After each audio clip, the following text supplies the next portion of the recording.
Hello everyone, welcome back to my channel. My name is Piyush. This is day 9 in 28 days of easy Terraform, and in this video we'll be looking into another meta argument, which is life cycle rules. So we have different life cycle rules. Let's have a look at those. Okay, so as you can see, we have these life cycles. So we have create before destroy, which suggests that we need to provide a condition that says the resource has to be created before the existing resource is destroyed.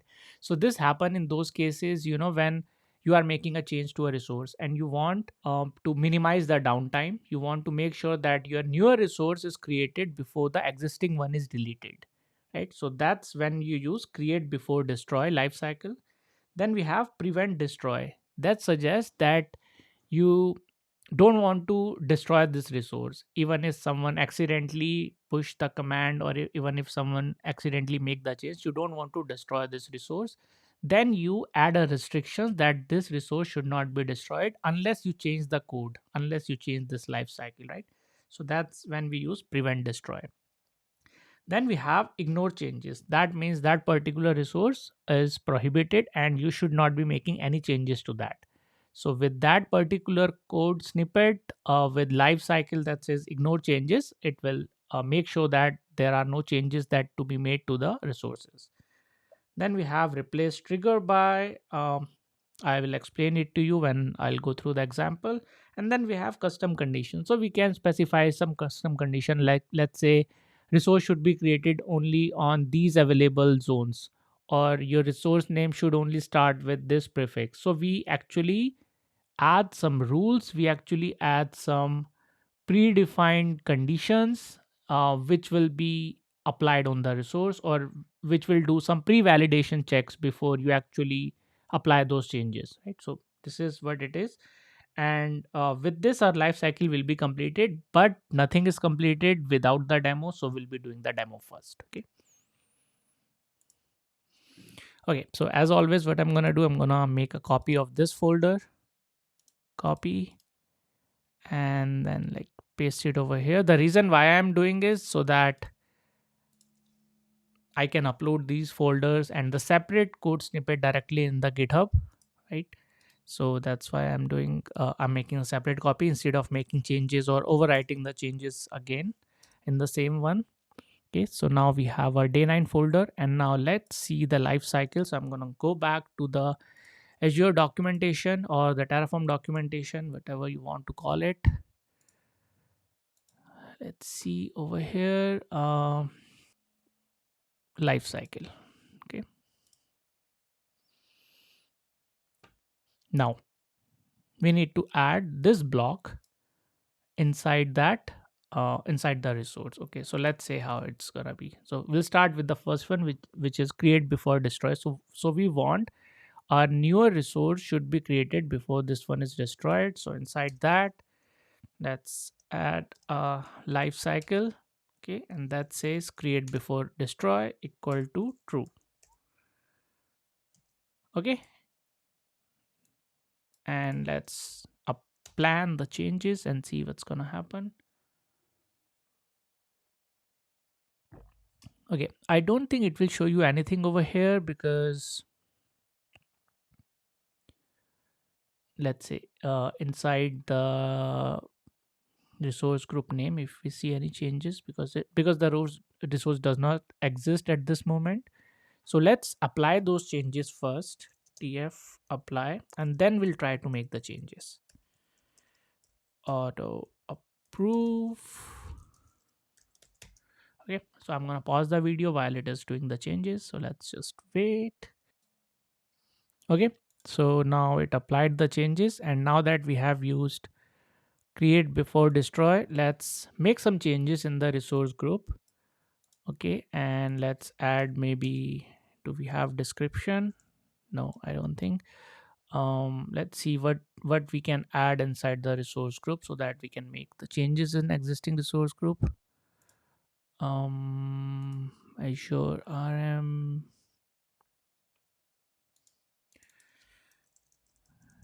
resource group.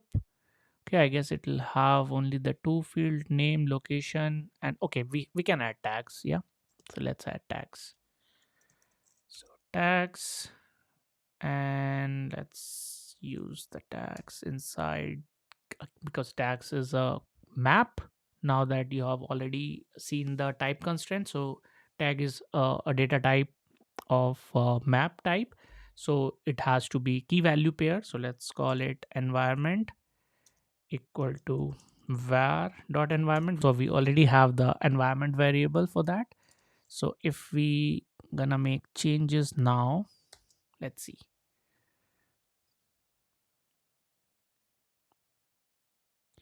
Okay, it says refreshing state, no changes. Why?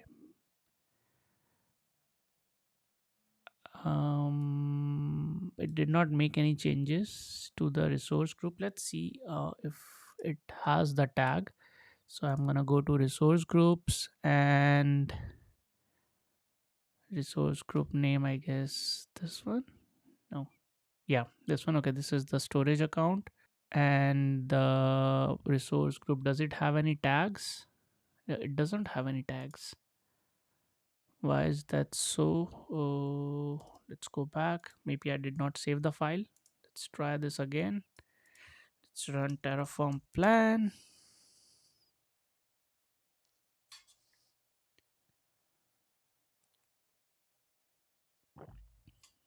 Okay, it says no changes found. That's strange. Okay, var.environment, which is staging resources. So this should not be the correct one. var.environment, what is the environment variable it has used? Resource group name is from file -resources. Okay, and okay, yeah, this is the correct one, but why the tags are not getting applied to it?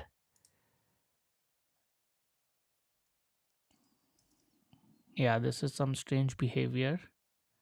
I'm not sure, maybe a bug in the provider, or I'm not sure. Okay, let's make the change in the storage account. Okay, so we have two storage accounts. So currently the tag is staging, maybe because I'm not sure.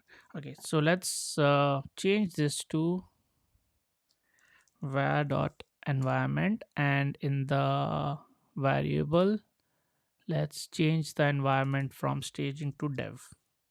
Okay, this one and this one, and now let's apply the changes again.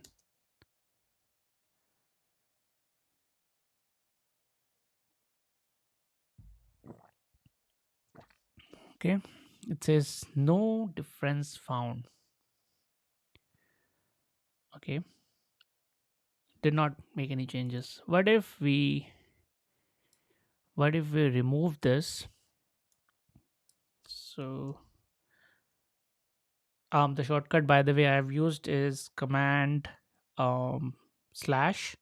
This is to comment multiple lines in VS Code. Like if you already work with code, like you must be aware of this shortcut, but if you are new to VS Code, this is pretty handy and you can use that.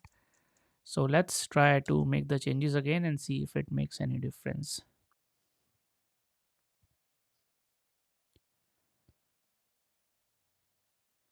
Nope, no difference to the infrastructure.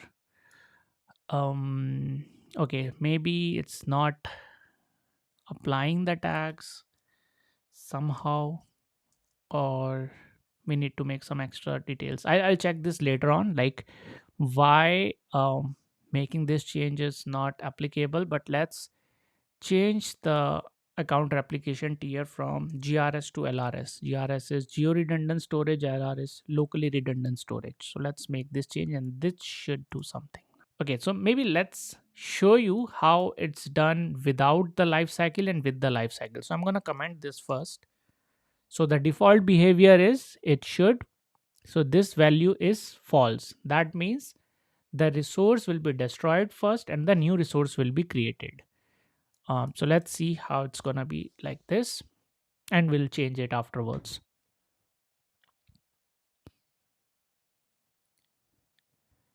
It's not making any changes whatsoever. Uh, if I do tf refresh, or sometimes maybe I'm gonna delete the .terraform folder to clear the cache. Yeah, let's remove this folder, and I'm gonna initialize the provider again.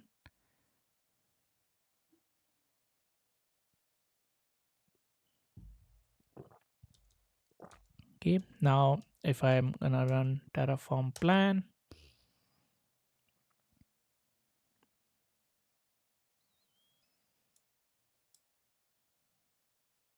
okay, it says no changes. Now this is interesting, and this I need to really dig into this. What is happening, why it is not considering any changes? Because we definitely are making some changes. We change the tags, we change the values, so it should detect the changes between your actual state with the desired state, right? It's definitely there's a mismatch, and that mismatch usually taken care by state file, right? Because state file has actual infrastructure, so something is not right with the state file, or something, it's not comparing it correctly. So let me check this, and I will let you know as soon as I fix this. So I'm gonna pause the recording till I fix that. Okay, it was the stupid mistake that I did. It was quite silly. So what I was doing, I was making the changes in day 9 folder over here, and I was running the commands from day 8 folder. So my infrastructure was created from the day 8 folder. That means it has the different configuration with what my day 9 folder was created, plus it'll have different values, right? So I'm gonna go to day 09 folder now, and now let's run tf init over here, and now I'm gonna run tf plan. Okay, let's apply those changes.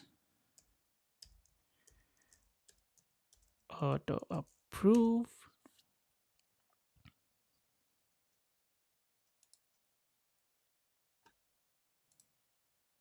Okay, changes have been applied. Now let's make some changes over here. So let's uncomment this,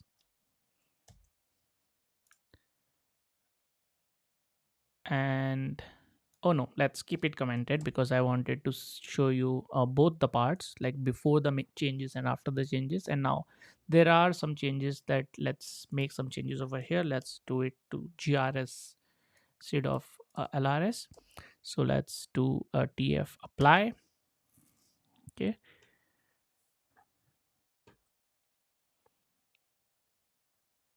okay, so now it's making the changes. It says from lrs to grs, that's okay. And now if you see, it says modifying storage account, because it doesn't have to recreate the storage account, I guess.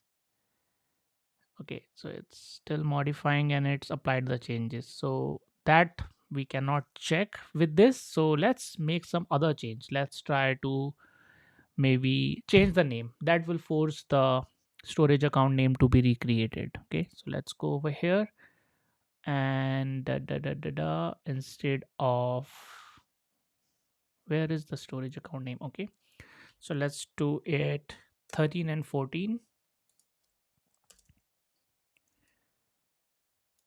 Okay, and let's apply the changes.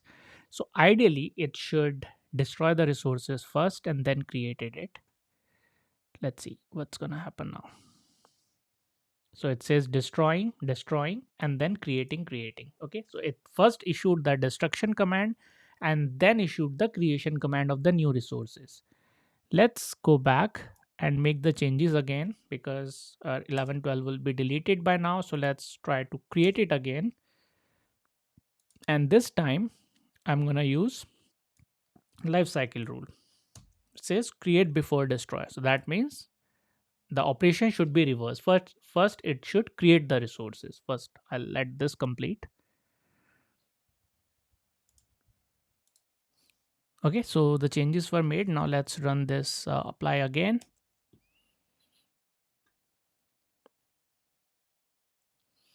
Okay, so it's refreshing and it printed out the plan. Okay, now let's see. says destroying and then creating. It shows the same thing. Why? It says create before destroy. So ideally, oh, we added that in the Azure resource group. This life cycle rule we should have added in this. My bad. So let's add it over here. And let's change it back to LRS, but you get the idea, right? So this is, but still I still want to show you, so I'm gonna pause this again. Okay, let's try one more time. Let's do a 𝗙𝗏apply. The reason why I am not deleting this part from the recording, because I want to show like what silly mistakes that you could also face. Okay, and like what I have faced, I just want to be transparent of my mistakes that I did. Okay, it's just another step in the learning process, right? Okay, so I did not make any changes or what. It says GRS to LRS and it modified it, still modified it, and it did not actually recreated the resources because we have added that thing, create before destroy. So it applied those changes with that only. Okay.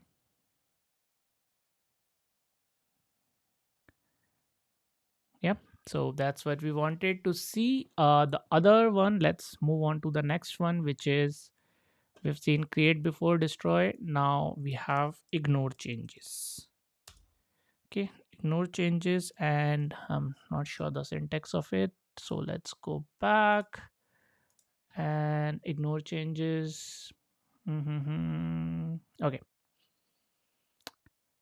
ignore changes we have to add where, let's see an example. This example is not really helping because I'm not sure it's not sufficient to understand.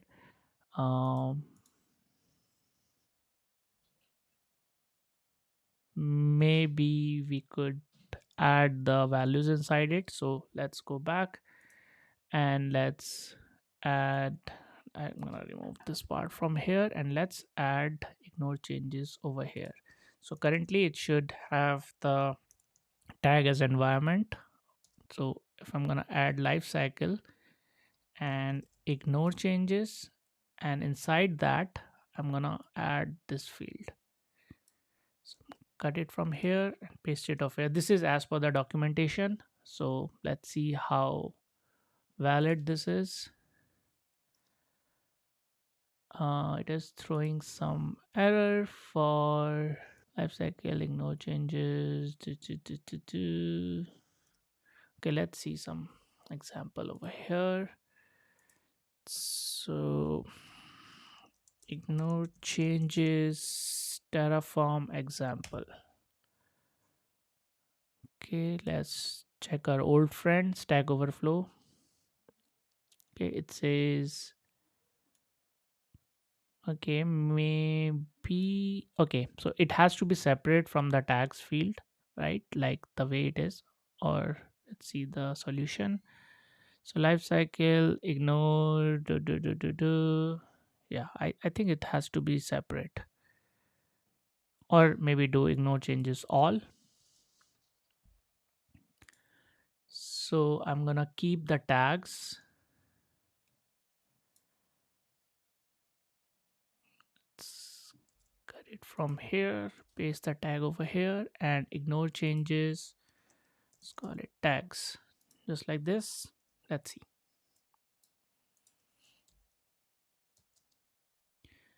Resource already have a lifecycle block where it is. Oh, okay, so we can only add inside that, so let's add inside that only.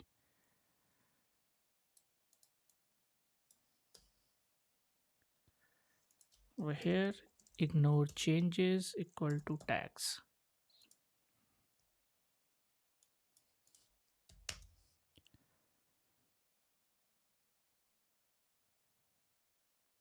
Okay, I think the configuration looks correct because we did not make any changes. Let's make the changes now, and let's make the changes in the tag. So instead of var.environment, let's change the variable from dev to prod.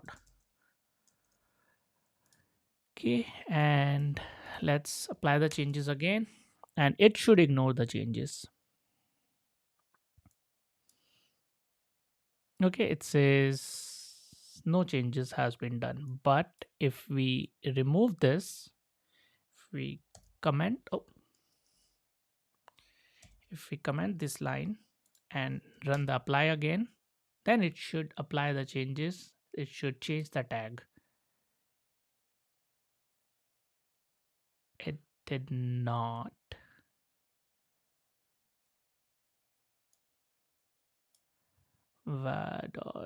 _environment. Am I making it the correct places? Resource group name, yes. And what's the tag over here? Refresh. There are no tags. I guess the tag has some issues with the resource group. It was not adding earlier as well. So let's add this change over here. Does it have the life cycle rule? No, it does not.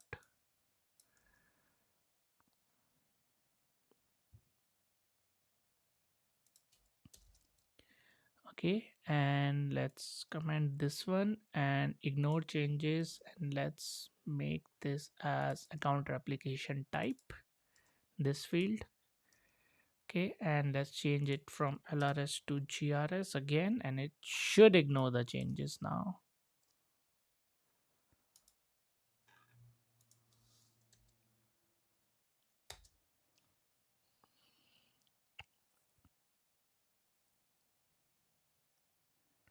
Okay, it did not make any changes. Now let's remove this, ignore changes life cycle, maybe just keep this and apply this again.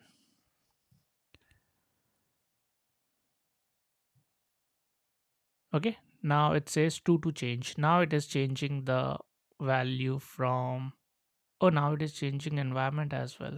Oh no, it's a storage account name.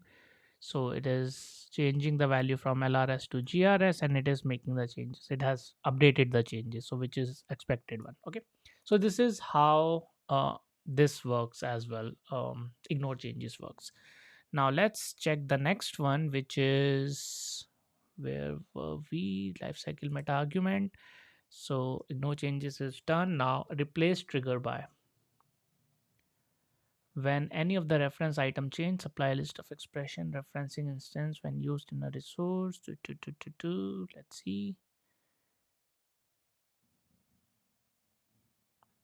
Okay. There was one more before that, which is prevent destroy. Okay, so, and it works the same way like we have done. You just have to enter prevent destroy. That means the resource will not be deleted, and it will throw you the error if the operation is a destructive operation. Okay, so we have two left now. One is replace trigger by and custom conditions. Okay, so for replace trigger by, so let's add another one, replace trigger by. What we do is we create the dependency between resources. Like let's say replace this resource, which is Azure RM storage account, when there has been a change in any other resource. Let's say we are changing Azure RM resource group dot example dot id, right? So whenever the id changes of Azure RM resource group, this resource will also be changed. So that's how we are creating the replace triggered by dependency between resources. So I don't think it will show you any changes, but this is how you can specify it.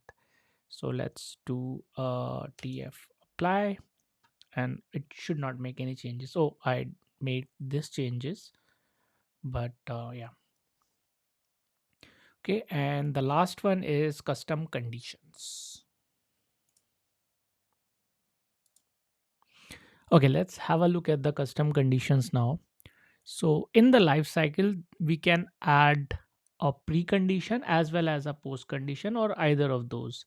So it actually enforces certain rules, certain policies on your Terraform code, based on what is allowed, what is not allowed, and so on, right? So we'll have a look at one of the example of a custom condition, and based on that, you'll get the idea why do we use it, and what it is actually, right? So inside the life cycle, let's start with the precondition. So as I've told you, there are two, like precondition and postcondition. Precondition, which is a validation check, it will do on your Terraform configuration whether this is as per the rules defined in lifecycle or not. Post condition is once the resource is provisioned, let's say it has to wait for a public IP to be assigned to the virtual machine, right? So it will wait till that time and make sure that post condition is satisfied. So let's have a look at the example of a precondition. It starts with the precondition block inside the curly braces, and then we add the condition. Okay, now inside the condition we can use a function such as contains.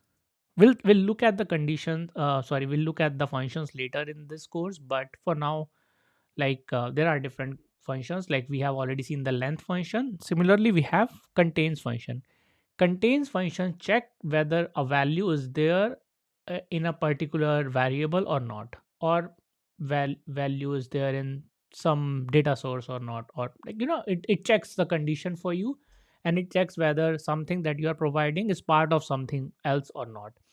So you enter contains, and then as you can see, it expect two values. So the first is, let's say, the list in which you are finding the value, and second is the variable which you are using to find the value. Okay, so let's see. Inside contains, now we have to find whether the location that you are using is one of the allowed locations or not, right? So for that, we have to check inside the list, which is where dot allowed locations, right? We have to make sure that where dot allowed location is the superset, is the parent, and it should have where dot location. So the variable location, okay, whatever we are using, should be either of the allowed values. Okay, now it is throwing the error because we don't have the location variable defined yet. So if we go over here, we were using location as one of the allowed locations. We were already using that, but that's, it does not make sense to use like this in an array, because someone could directly use it, right? So for that, let's change it to a variable and let's call it location.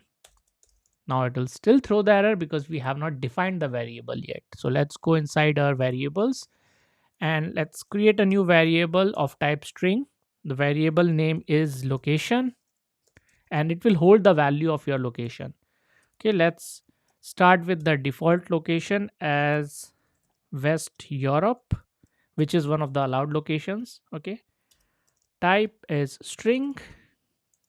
Okay, now if you go back over here, now you should not see that error. Now where dot location is good. Now why it is throwing the error, let's see. So where dot allowed locations and where dot location. Okay, and why it is throwing the error, it says error message is not specified. So there is another required attribute as part of the precondition, which is error message. So I'm gonna hit enter over here and write error message. So what will happen when this condition violates, right? So let's say whenever the location is not one of the specified locations or one of the allowed location, it should throw this message like, please enter a valid location. Okay, now hit save. Now I don't see any error, and if you run tfplan, it should not throw any message for you because the location that we have used, West Europe, is one of the allowed location. It's still saying that it will modify the plan because earlier we were using a different location, but it is allowed. Now let's go back to variables.tf and change this variable to something that is not in the allowed locations. So let's use Canada Central. Okay, and hit plan again. Now you see it says, oh no, it's throwing some syntax error because there is additional double quotes. Okay, let's run tfplan. Okay, it is throwing the error, please enter a valid location. So this is nothing but a validation that we are adding on top of our Terraform configuration, what is allowed, what is not allowed, what should be restricted, and so on, right? So this is that. Okay, and now let's change it back to West Europe, and we'll quickly see the one that we were left with, which is prevent destroy lifecycle. Okay, so let's go to main.tf, and over here in the condition Azure RM resource group, okay, let's add one more lifecycle prevent destroy and change the value to true. Now what should happen? Okay, if I run the tf plan now, let's see what should happen. Okay, it says instance cannot be destroyed. Why it is throwing the error? Because you are making some change in the location, right?